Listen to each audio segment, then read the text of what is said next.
morning, YouTube. This video is a continuation on the edge banding. What I'm going to try to do is finish up the top edge banding and glue up all the parts. The side edge banding I'm going to try to show today because that's a little different than the top and bottom. So without further ado, let's get to it. So after making some mistakes on the bottom, when I cut the rabbet here, instead of using the sheetrock square on the opposite side, I decided to make it a little less complicated. I decided to use a combination square. So what I did was I actually measured from the flat side, and this is what I should have done the first time. I measured from the flat side of my router to the highest point on my router bit, or my straight cutting bit. Then I set it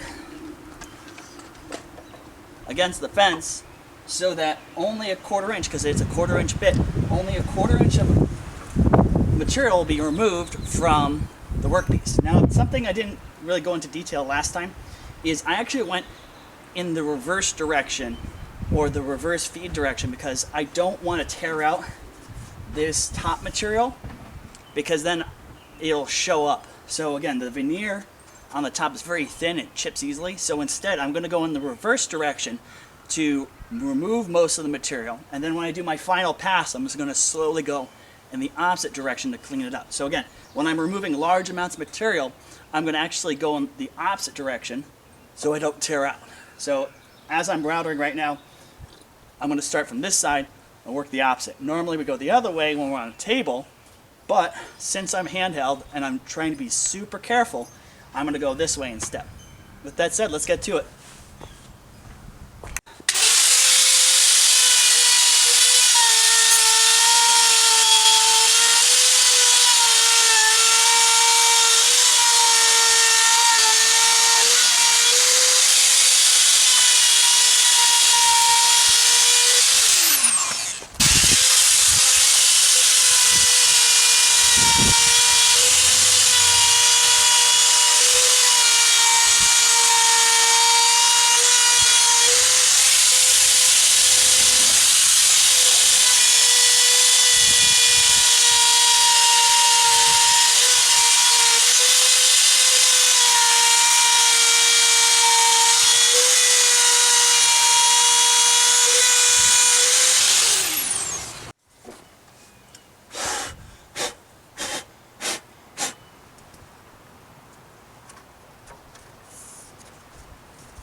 And the edge banding fits really well. So now let's do the same to the other side.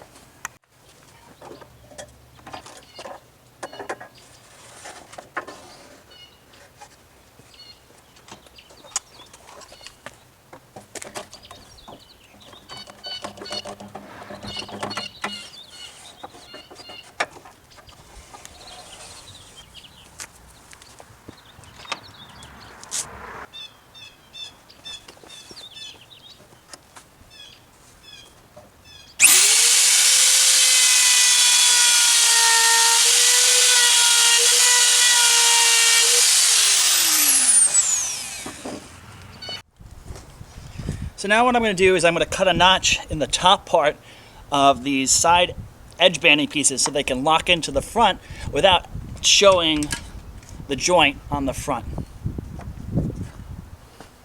And what I'm going to do is I'm going to do a very light pass so I don't get any tear out on the top, and then slowly work my way up to the correct height.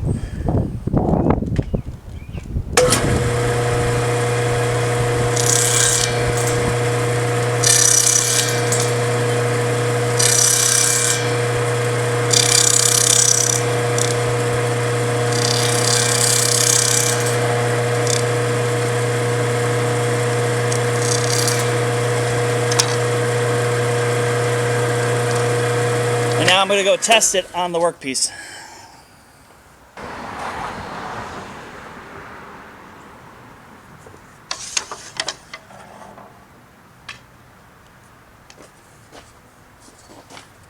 So it fit really well, so I'm just going to start slowly raising the blade and also cutting the other piece. The other thing too, just remember, a left and a right piece will always be going in opposite directions. So if I cut one in this direction, for my right side, my left side's got to go the opposite, so I don't actually cut two of the same. So with that said, let's get to it.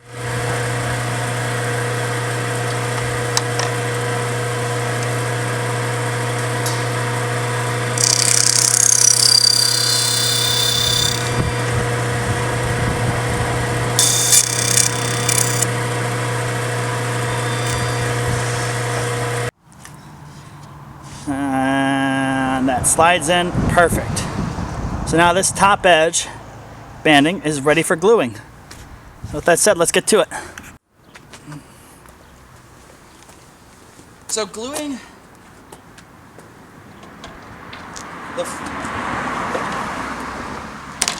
the front edge banding won't be that difficult, because again, all I just need is a clamp to go across the face here. The only problem is gluing the edges, because I don't have... So the problem is I don't have a clamp that goes the full length of this, so I'm going to have to get creative.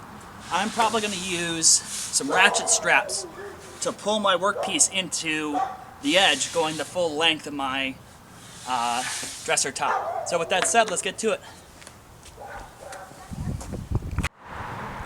So what I'm going to do first is I'm going to glue up the edge banding first, ratchet strap it down, and then I'm going to put clamps across the top and glue the front banding on and then clamp that down. So that's the series we're going to go with. When I'm spreading the glue, I want to make sure that I get it on both sides of this rabbet. I don't need to spread it on the inside there, because again, it's just redundant. So again, I'm just spreading it in this space here, making sure I get it all the way up to the top of the tab here for a good glue up in the front.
So now I have all my pipe clamps set up, ready to go for my front edge banding. I'm going to do the same process. I'm going to spread glue along the length of this, making sure I have good coverage. I'm going to slip it into the slot, and then I'm going to work from the middle. So I'm going to start clamping in the middle, and then working my way out to the edge, making sure I have good contact all the way across the edge banding. With that said, let's get to it.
So that's every clamp I have in my shop. So we just gotta wait until it dries. So we'll be back later today to take all the clamps off.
So that concludes the top and bottom edge banding video. So now we're going to move on to making the sides and the shelves for the dresser. I hope everyone's staying safe and have a great week.